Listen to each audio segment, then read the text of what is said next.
آئیے ہم خداوند کے پاکلام کی طرف رجوع کریں، اور ہم آج خداوند کے پاکلام میں سے دیکھیں گے مکاشفہ کی کتاب، اس کا 3 باب اور اس کی پہلی 6 آیات، اور ان آیات کو ہمارے لیے آج ایلڈر الزبتھ صادق صاحبہ تلاوت کریں گی۔ خداوند کے پاکلام میں سے مکاشفہ کی کتاب، اس کا 3 باب، اس کی پہلی 6 آیات۔ Revelation chapter 3 first 6 versus.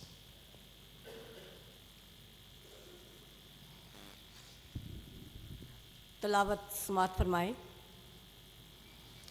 اور سردیس کی کلیسیا کے فرشتے کو یہ لکھ کہ جس کے پاس خدا کی 7 روحیں ہیں اور 7 ستارے ہیں، وہ یہ فرماتا ہے کہ میں تیرے کاموں کو جانتا ہوں کہ تو زندہ کہلاتا ہے اور ہے مردہ۔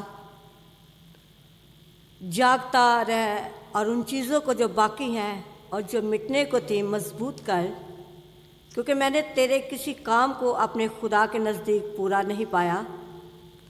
پس یاد کر کہ تو نے کس طرح تعلیم پائی اور سنی تھی، اور اس پر قائم رہ اور توبہ کر۔ اور اگر تو جاگتا نہ رہے گا تو میں چور کی طرح آ جاؤں گا، اور تجھے ہرگز معلوم نہ ہوگا کہ کس وقت تجھ پر آ پڑوں گا۔ البتہ سردیس میں تیرے ہاں تھوڑے سے ایسے شخص ہیں جنہوں نے اپنی پوشاک آلودہ نہیں کی۔ وہ سفید پوشاک پہنے ہوئے میرے ساتھ سیر کریں گے، کیونکہ وہ اس لائق ہے جو غالب آئے اسے اسی طرح سفید پوشاک پہنائی جائے گی، اور میں اس کا نام کتاب حیات سے ہرگز نہ کاٹوں گا، بلکہ اپنے باپ اور اس کے فرشتوں کے سامنے اس کے نام کا اقرار کروں گا۔ جس کے کان ہو وہ سنے کہ روح کلیسیاؤں سے کیا فرماتا ہے۔ کلام اقدس کا پڑھا، سنا اور سمجھا جانا ہم میں سے ہر ایک کے لیے باعث برکت ہو، آمین۔ ہم ان دنوں میں 7 کلیسیاؤں پر غور کر رہے ہیں، اور اس سفر میں ہم اب تک کئی پیغام سن چکے ہیں۔ 6 پیغام تو میں نے صرف تھواتیرا کی کلیسیا پر دیے۔ آج ہمارے زیر نظر جو کلیسیا ہے وہ ہے سردیس کی کلیسیا۔ سردیس ایک افسانوی شہر ہے۔ اس شہر کی جیوگرافک لوکیشن اور اس کے ساتھ جڑی ہوئی بہت سی کہانیاں ہمیں پریوں کی کہانیاں لگتی ہیں۔ اس شہر میں بہت سونا تھا جو ایک دریا کے وسیلے سے وادی میں پہنچتا تھا زرات کی شکل میں، اور وہاں سے شہر کے باسی اس سونے کو اس پانی سے، ریت سے الگ کر لیتے تھے۔ اتنا سونا تھا کہ اس شہر کے لوگوں نے، بادشاہوں نے ٹنوں کی مقدار میں یہ سونا مختلف مندروں کو بھی عطا کیا تھا، ان کی بھینٹ چڑھایا تھا۔ دنیا میں آج تک جس شخص کی دولت کی مثالیں دی جاتی ہیں، جس کو تاریخ میں مختلف لوگ مختلف تاریخ کے حصوں سے جوڑتے ہیں، لیکن حقیقت میں وہ شخص اسی شہر کا بادشاہ تھا۔ اس کا نام قارون ہے۔ قارون کی دولت آج تک اس کی مثالیں دی جاتی ہیں۔ قارون بہت دولت مند شخص تھا، اسی شہر کا بادشاہ تھا۔ اور اس کے پاس یہ دولت تھی. یہ شہر بلندی پر پہاڑ کی چوٹی پر قائم تھا اور دور سے یہ دیکھنے میں کوئی پریوں کا دیس لگتا تھا. سردیس اپنے آپ کو ناقابل تسخیر تصور کرتا تھا.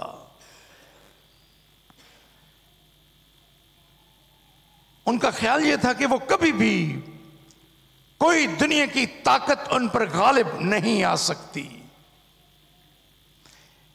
اس خیال نے ان کو سست کر دیا تھا کیونکہ ان کو کسی طرف سے کوئی ڈر اور خوف نہیں تھا، اور اس ڈر عدم موجودگی نے ان کو سست کر دیا تھا. وہ اپنی زندگی میں تساہل برت رہے تھے، سستی کا شکار تھے. یہاں پر ایک کلیسیا بھی قائم تھی، اور یوں لگتا ہے کہ یہ کلیسیا اس وقت قائم ہوئی تھی جب مقدس پالوس رسول 2 برس تک افسس میں مقیم رہے تھے. چونکہ یہ ساری کی ساری کلیسیائیں، 7 کلیسیائیں 100 میل کے دائرے میں ہیں، 100 مائلز ریڈیس، یہ ان کی جیوگرافی ہے. اس لیے ان 2 سالوں میں بہت سے لوگ جنہوں نے خداوند یسوع مسیح کو قبول کیا، وہ جوش سے بھرے ہوئے افسس سے نکلے اور وہ ارد گرد کے شہروں میں پھیل گئے. اور یہ 7 کلیسیائیں غالباً تاریخ کے اسی دور میں جب پالوس افسس میں مقیم تھا اس وقت قائم ہوئیں. سردیس کے رہنے والے مسیحی، ان کا شمار غریب غربا میں نہیں ہوتا تھا. ایک آپ نے دیکھا تواتیرا میں کلیسیا کے لوگ بڑے غریب تھے، پرگمن میں بھی غریب تھے. سمرنا کی کلیسیا کی غربت کا ذکر سمرنا کے نام خط میں کیا گیا، لیکن سردیس کے لوگ غریب غربا میں شمار نہیں ہوتے تھے، بلکہ سمرنا کے لوگ، سردیس کے لوگ، سردیس کی دولت کی وجہ سے وہ بھی ایک خوشحال زندگی گزار رہے تھے. لیکن ہم نے گزرے 2 ہفتوں میں، اتوار کے روز گزرے 2 جو سنڈیز گزرے، ان میں ہم نے اس کے بارے میں جانا کہ ان سہولیات نے، اس دولت نے، اور اپنے زمانے کے اعتبار سے اس زمانے کی ماڈرنٹی نے اس شہر کے مسیحیوں کو بھی سست کر دیا تھا. یہ بظاہر بڑی شاندار کلیسیا لگتی تھی، لیکن حقیقت میں ایسا نہیں تھا. اسی لیے خداوند یسوع مسیح نے ان کو خط لکھتے ہوئے کہا کہ میں تیرے کاموں کو جانتا ہوں، تو زندہ کہلاتا ہے اور ہے مردہ. ان کی کوئی مخالفت نہیں تھی، نہ یہودی ان کی مخالفت کر رہے تھے، نہ رومی ان کی مخالفت میں کھڑے ہوئے تھے. یہ کلیسیا بغیر مخالفت کے زندگی گزار رہی تھی. میں نے پچھلے اتوار ذکر کیا تھا اس لیے کیونکہ یہ مردہ، خداوند یسوع مسیح ان کو مردہ کلیسیا کہتے ہیں. یہ اس کام کے لیے جو افسس کے وسیلے سے ہوا اس کو کرنے کے لیے تیار نہیں ہے. افسس میں جب پالوس مقیم تھا اس کے شاگرد نکلے اور انہوں نے بہت سی کلیسیاں قائم کی، لیکن سردیس کی کلیسیا میں کوئی زندگی نہیں تھی کیونکہ یہ خداوند کے کاموں کو بھول چکے تھے. ہم نے یہ بھی سنا خداوند ان سے کہتے ہیں کہ جاگتا رہے اور ان چیزوں کو جو باقی ہیں اور جو مٹنے کو تھیں مضبوط کر، اور پھر یہ بھی کہا کہ میں نے تیرے کسی کام کو اپنے خدا کے نزدیک پورا نہیں پایا۔ یہ ادھورے کام کرنے والے، نامکمل کام کرنے والی کلیسیا تھی۔ یسوع نے ان سے کہا کہ اس تعلیم کو جو تم نے سنی تھی اس پر قائم رہو، توبہ کرو، اور اگر جاگتے نہ رہو گے تو میں چور کی طرح آ جاؤں گا اور تجھے ہرگز معلوم نہ ہوگا کہ کس وقت تجھ پر آ پڑوں۔ ہم نے یہاں تک پچھلے اتوار بات کی تھی۔ چوتھی آیت سے چھٹی آیت تک آج میں آپ کے سامنے بیان کرنا چاہتا ہوں۔ چوتھی آیت کا آغاز ایک چھوٹے سے لفظ کے ساتھ ہوتا ہے، اور میں نے کہا تھا کہ یہ چھوٹے چھوٹے لفظ جو ان 7 کلیسیاؤں کے نام خطوط میں لکھے گئے یہ بڑے اہم ہیں۔ یہاں پر چوتھی آیت کا آغاز ایک لفظ سے ہوتا ہے جو ہے البتہ۔ البتہ البتہ اردو گرامر کے اعتبار سے اور یونانی گرامر کے اعتبار سے بھی یہ حرف استدراک ہے۔ حرف استدراک کس کو کہتے ہیں؟ حرف استدراک وہ چھوٹا سا لفظ ہوتا ہے جو پچھلے آیت کے ساتھ یا پچھلی بات کے ساتھ اگلی آیت کو جوڑتا ہے، لیکن اس انداز سے کہ یہ مفہوم ہو کہ جو بات پہلے کی جا رہی تھی اب جو بات کی جائے گی وہ بالکل اس کے متضاد ہوگی، اس کے الٹ ہوگی۔ ہم ان الفاظ کو اپنی عام گفتگو میں استعمال کرتے ہیں، لیکن کبھی ہم نے ان کی خوبیوں پر غور نہیں کیا کہ یہ لفظ کس قدر خوبصورت مفہوم دیتے ہیں۔ صرف ایک لفظ آپ کو بیان کر دیتا ہے کہ اب جو بات ہونے والی ہے وہ پیچھے جو بات کی جا رہی تھی اس کے بالکل متضاد ہوگی۔ البتہ سردیس میں تیرے ہاں تھوڑے سے ایسے شخص ہیں جنہوں نے اپنی پوشاک آلودہ نہیں کی۔ خداوند یسوع مسیح اس کلیسیا کے گناہوں کا بیان کر رہے تھے۔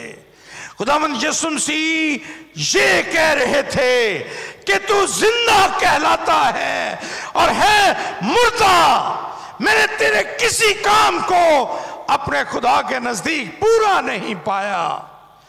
قائم رہ، توبہ کر، جاگتا رہ، میں چور کی طرح تجھ پر آ پڑوں گا۔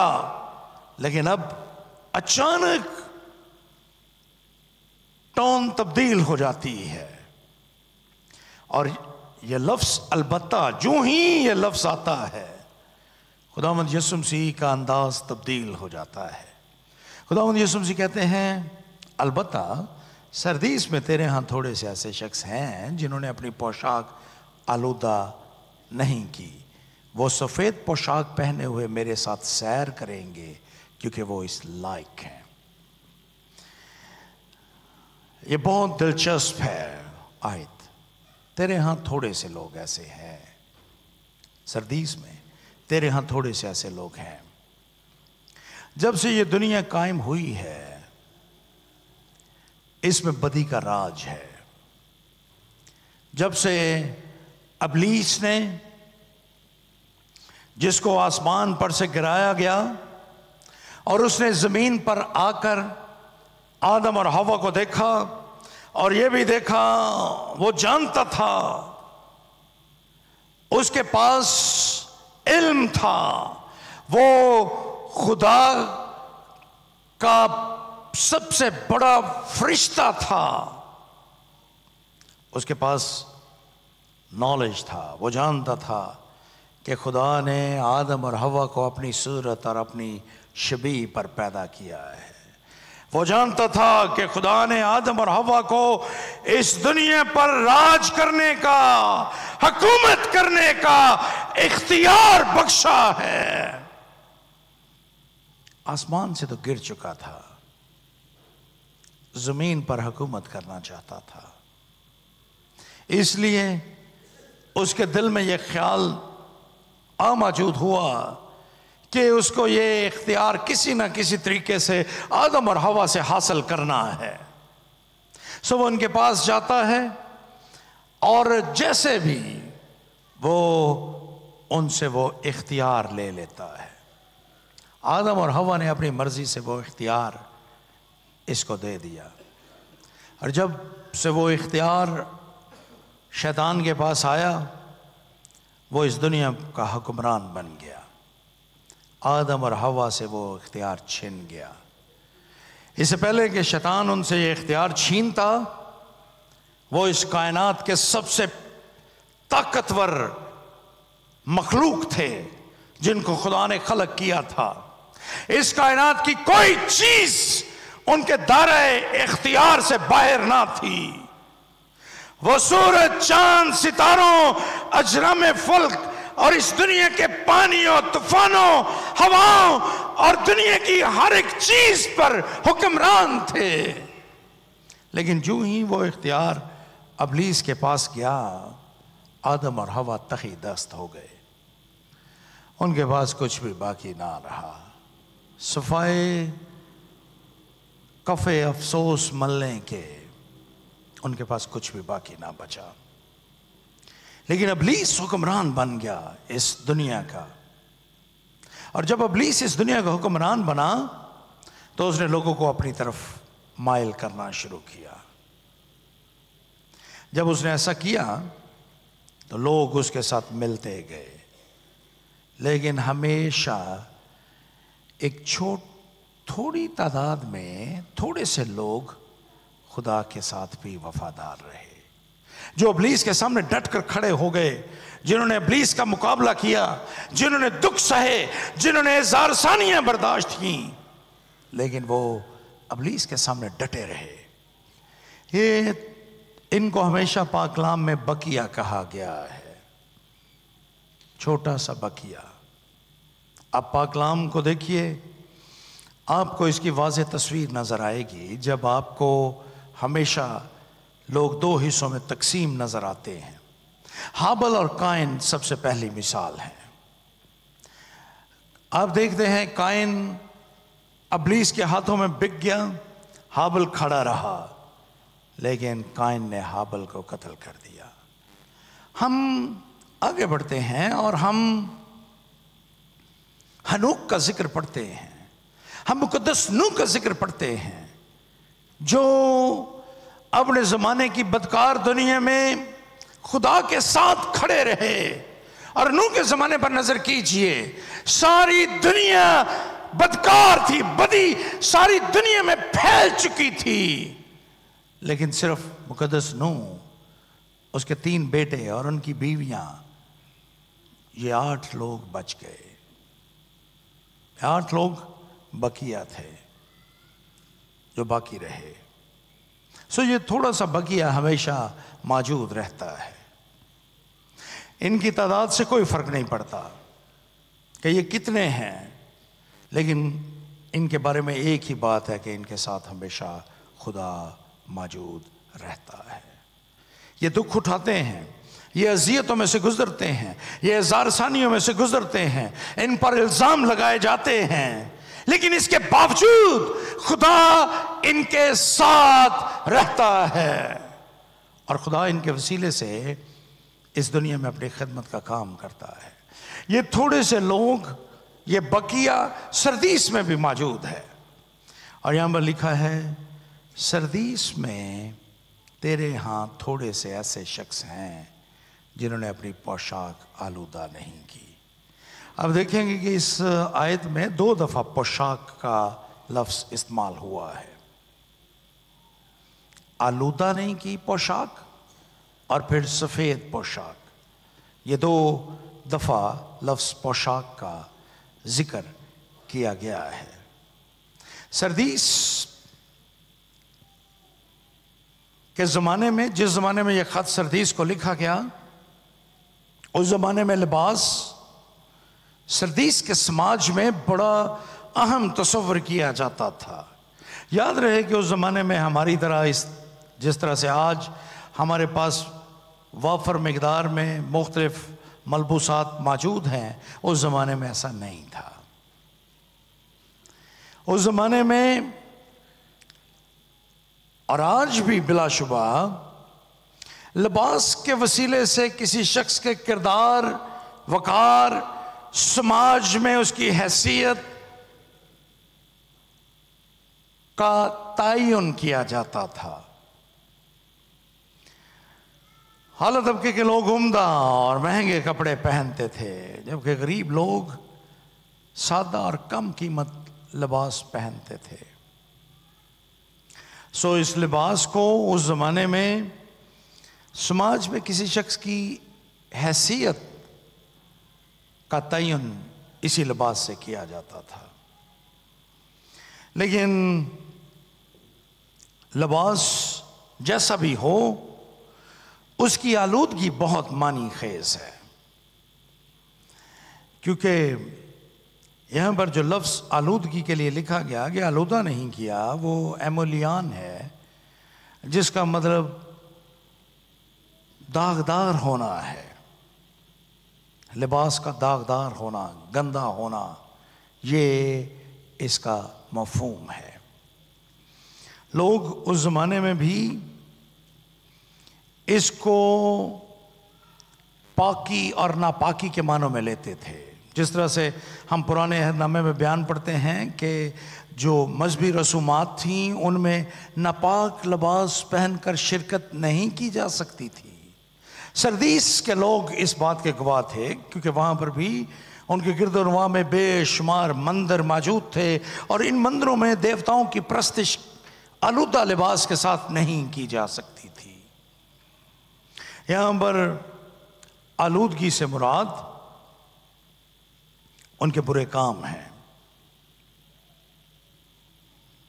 ان کی پوشاک کا آلودہ ہونا اور نہ ہونا، یہ گناہ کی، برے کاموں کی علامت ہے۔ یہودا اپنے خط کے پہلے باب اور اس کی 23ویں آیت میں یہ کہتے ہیں، اور بعض کو جھپٹ کر آگ میں سے نکالو اور بعض پر خوف کھا کر رحم کرو، بلکہ اس پوشاک سے بھی نفرت کرو جو جسم کے سبب سے داغی ہو گئی ہو۔ یہ لوگ، سردیس کے لوگ، بظاہر زندہ نظر آتے تھے، لیکن یہ تھے مردہ۔ اپنے برے کاموں کی بدولت یہ خدا کی حضوری سے خارج لوگ تھے۔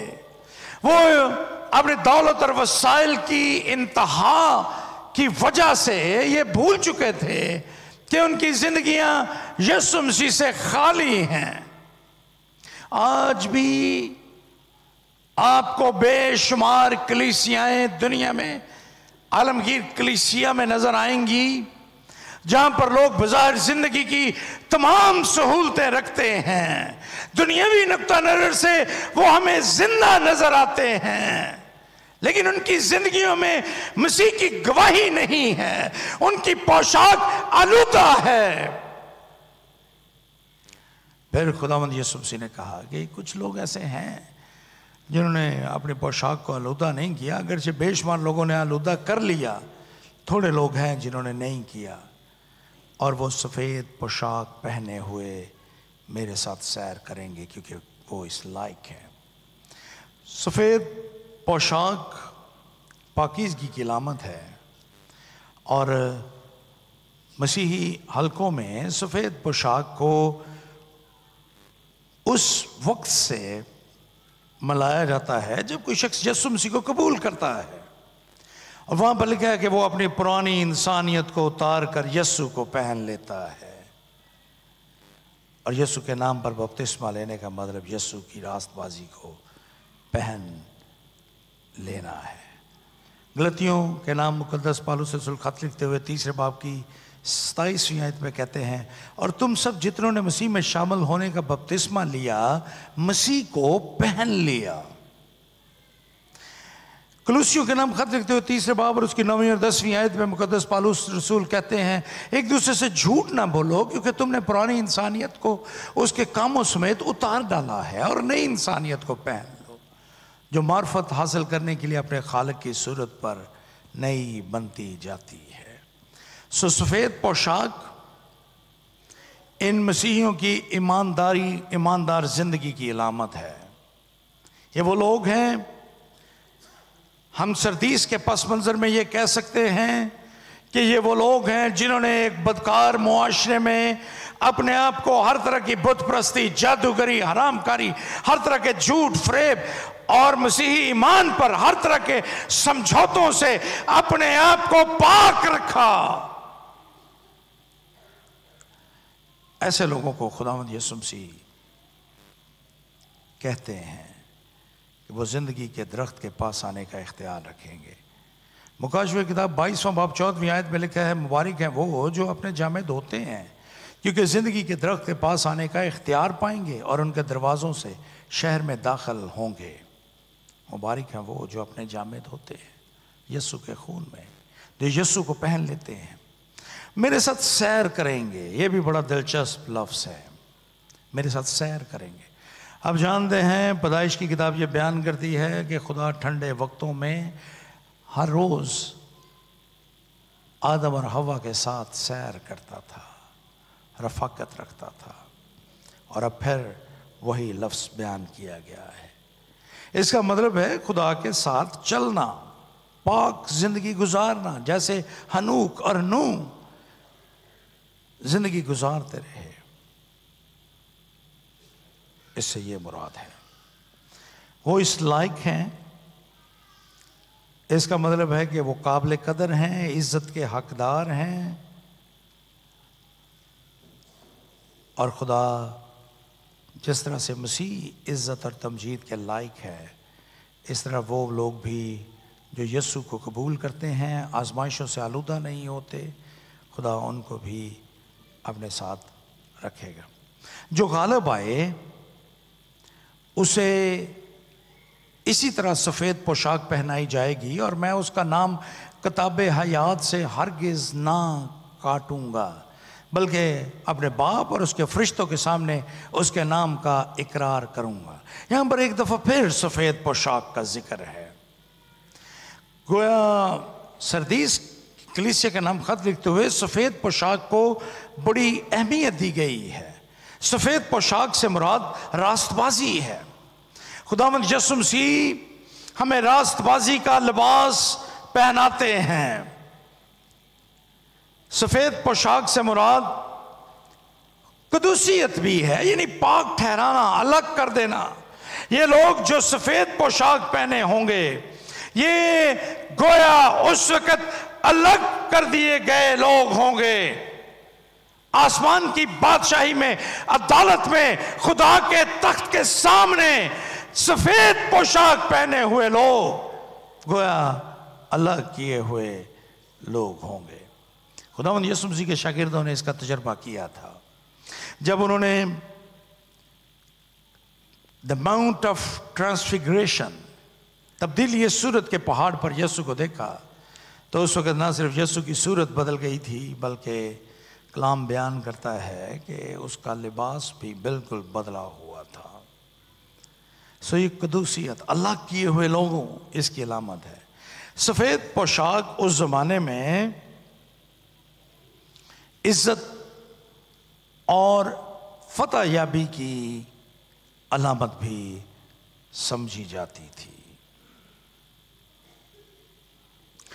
مجھے یہ پڑھ کر دیکھ کر حیرانی ہوئی، ہمارے سماج میں ایسا نہیں ہے، لیکن اس زمانے کے قدیم سماج میں کئی ایک جگہوں پر سفید لباس غم کی علامت بھی تھی، لیکن خداوند یسوع مسیح کے نزدیک یہ خوشی اور زندگی کا بیان کرتی ہے۔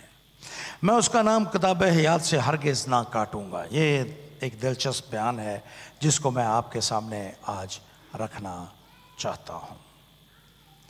جو غالب آئیں گے، غالب آنے کی میں آج کوئی تفسیر نہیں کر رہا، کیونکہ میں اس پہ پہلے بیان کر چکا ہوں۔ میں اس کا نام کتاب حیات سے ہرگز نہ کاٹوں گا۔ کتاب حیات، یہ اس کا بیان آپ کو پرانے اور نئے عہد نامے دونوں میں بارہا موقعوں پر آپ کو اس کا نام، اس کتاب کا نام ملے گا۔ مثال کے طور پر آپ استثناء کی کتاب، اس کا 9واں باب دیکھیے، جہاں مقدس موسیٰ حورب کے واقعے کو دوبارہ سے بیان کر رہا ہے، اس کی دہرائی کر رہا ہے استثناء کی کتاب میں۔ استثناء کے لیے انگریزی زبان کا لفظ ہے ڈیوٹرانومی، جس کا مطلب ہے قانون کو دہرانا، دوبارہ سے بیان کرنا۔ جس طرح سے آپ ڈیوٹ گاتے ہیں، جب دو لوگ کوئی گیت گاتے ہیں، ڈیوٹرانومی، قانون کا دہرانا، استثناء، دہرائی کرنا۔ خداوند کا یہ بندہ مقدس موسیٰ جب استثناء کی کتاب میں اس واقعے کو جو حورب پر پیش آیا تھا دہراتا ہے، تو وہ کہتا ہے کہ اس وقت خدا نے مجھے یہ کہا تھا کہ سو اب تو مجھے ان کو ہلاک کرنے دے تاکہ میں ان کا نام صفحۂ روزگار سے مٹا ڈالوں اور تجھ سے قوم جو ان سے زوراور ہو بڑی بناؤں گا۔ خداوند مقدس موسیٰ کہتا ہے کہ تو مجھے ان سب لوگوں کا نام کتاب حیات سے، صفحۂ روزگار سے مٹا دینے دے تاکہ میں تجھ سے ایک نئی قوم کو جنم دوں۔ خداوند یسوع مسیح نے بھی اس لفظ کو بار بار مکاشفہ کی کتاب میں درج کیا، لیکن اس سے مراد وہ لوگ ہیں جن کے نام کتاب حیات میں لکھے ہیں، یعنی وہ خدا کے لوگ ہیں، زندگی پانے والے لوگ ہیں۔ لیکن سردیس میں اس کا ایک خاص پس منظر ہے۔ سردیس شہر میں ایک کتاب ہوتی تھی جس کا نام رجسٹر آف لیونگ سٹیزن ہوتا تھا۔ یہ کتاب شہر کی حکومت کے پاس، گورنمنٹ کے پاس، ان کے آفس میں تھی۔ جو لوگ زندہ ہوتے تھے ان کے نام اس رجسٹر میں، رجسٹر آف لیونگ سٹیزن میں لکھے جاتے تھے، اور جب کوئی شخص مر جاتا تھا اس کا نام کاٹ دیا جاتا تھا۔ سو وہ کتاب زندہ شہریوں کا ریکارڈ ہوتی تھی، رجسٹر آف لیونگ سٹیزن۔ سو اس خاص پس منظر میں جب وہ رجسٹر اس شہر میں موجود تھا جس میں زندہ لوگوں کے نام لکھے جاتے تھے لیکن مرنے والوں کے نام نکال دیے جاتے تھے، خداوند یسوع مسیح کے یہ الفاظ بڑے بامانی بن جاتے ہیں۔ خداوند یسوع مسیح کہتے ہیں میں اس کا نام کتاب حیات سے ہرگز نہ کاٹوں گا۔ وہ کتاب یہ register of living citizen of Sardis نہیں ہے۔ It's not the register of living citizens of Sardis, بلکہ یہ خدا کی کتاب حیات ہے، اور خدا کہتا ہے کہ میں ان کے نام، مرنے والوں کے نام اس رجسٹر سے جو سردیس کی حکومت کے پاس ہے اس سے کاٹ دیے جاتے ہیں، جس کا مطلب ہے کہ وہ شخص اب اس دنیا میں نہیں رہا، لیکن میں اپنی کتاب سے جو میرے ساتھ وفادار ہیں، جو دکھ برداشت کرتے ہیں، جو اپنی پوشاک آلودہ نہیں کرتے، جو اپنے موقع پر قائم رہتے ہیں، جو ہمیشہ میرے لیے زندگی بسر کرتے ہیں، میں ان کے نام کتاب حیات سے ہرگز نہ کاٹوں گا، میں ان کے نام موجود رکھوں گا۔ اور اگلا حصہ اس سے بھی زیادہ دلچسپ ہے۔ میں اپنے باپ اور اس کے فرشتوں کے سامنے اس کے نام کا اقرار کروں گا۔ نہ صرف ان لوگوں کے جو وفادار ہیں نام کتاب حیات میں لکھے جائیں گے، بلکہ خداوند یسوع مسیح باپ اور فرشتوں کے سامنے ان کا اقرار بھی کریں گے۔ گویا ہوگا کیا؟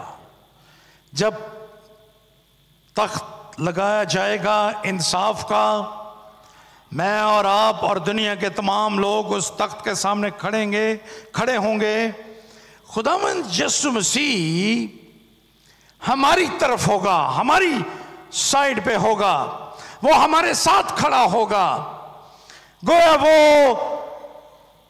اس وقت یہ کہے گا کہ یہ راست باز لوگ ہیں، یہ میرے لوگ ہیں، انہوں نے اپنے ایمان پر کوئی سمجھوتا نہیں کیا، انہوں نے ہر ایک دکھ تکلیف مشکل کو برداشت کیا ہے، لیکن انہوں نے اپنی پوشاک کو آلودہ نہیں کیا۔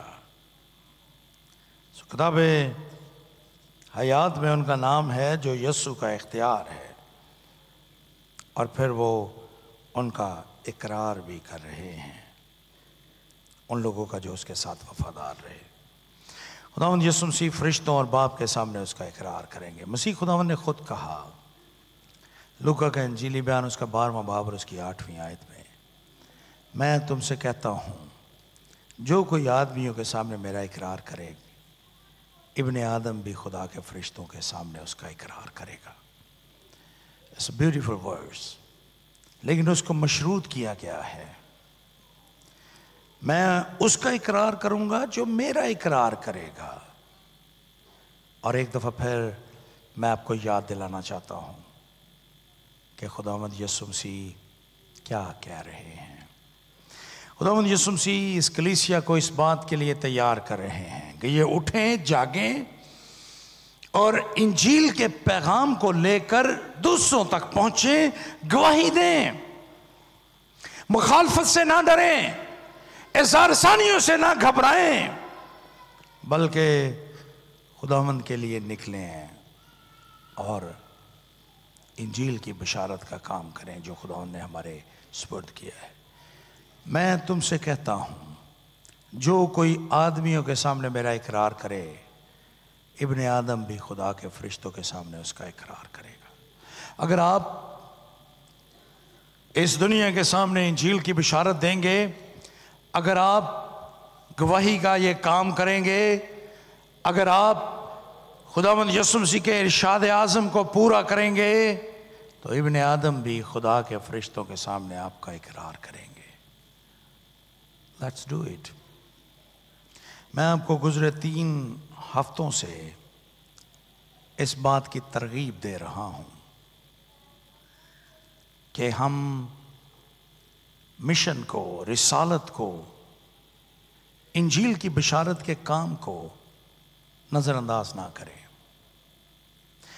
صرف گرجا گھر میں آنا کافی نہیں ہے، بلکہ گرجا گھر کی 4 دیواری سے نکلنا اور انجیل کا پیغام اور انجیل کی گواہی، یسوع کی گواہی، اس کے نام کا اقرار کرنا دوسروں کے سامنے، یہ زیادہ اہم ہے۔ خداوند یسوع مسیح نے اس کلیسیا کو سردیس کو کہا تھا، چونکہ اس میں نہ مشن کا کام تھا، نہ بشارت کی خدمت کی جا رہی تھی، خداوند یسوع مسیح نے ان کو مردہ کہا تھا۔ اور میں اکثر یہ کہتا ہوں، وہ کلیسیاں جو انجیل کی بشارت کے کام کو ترک کر دیتی ہیں، وہ بظاہر جتنی مرضی زندگی رکھیں، وہ مردہ کلیسیاں ہوتی ہیں۔ سو آپ سینٹ پال پریسبٹرین چرچ، آپ کو زندگی رکھنے والی کلیسیا کے طور پر رہنا ہے۔ آپ اپنے ارد گرد موجود بہت سی کلیسیاؤں کی طرح نہیں ہیں، آپ رول ماڈل ہیں، آپ نے دوسروں کو نمونہ دینا ہے، اپنے گھر سے نکلنا ہے تاکہ آپ انجیل کا پیغام ان لوگوں تک لے جائیں جو ابھی تک انجیل سے واقف نہیں ہیں۔ اور میں آپ کو دعوت دیتا ہوں، ہر اتوار گزرے 2 ہفتوں سے میرے ساتھ آئیے، میرے ساتھ ہاتھ میں ہاتھ ڈالیے اور آئیں، ان جگہوں پر جائیں پاکستان میں بھی جہاں ابھی تک انجیل کی منادی کے دروازے کھلے ہیں۔ ایسا نہ ہو کہ وہ دروازے بھی بند ہو جائیں اور پھر ہمارے پاس وقت نہ بچے۔ اس کو معمولی بات نہ سمجھیے، بلکہ اس کو سنجیدگی سے لیجئے اور اپنا حصہ ڈالیے انجیل کی بشارت میں۔ اگر آپ جا نہیں سکتے تو اپنے روپے پیسے سے، اپنے ٹیلنٹ سے، کسی بھی طرح سے آپ انجیل کی منادی کے کام میں حصہ دار بنیں، تاکہ آپ کے لیے خداوند راستے کھول سکے۔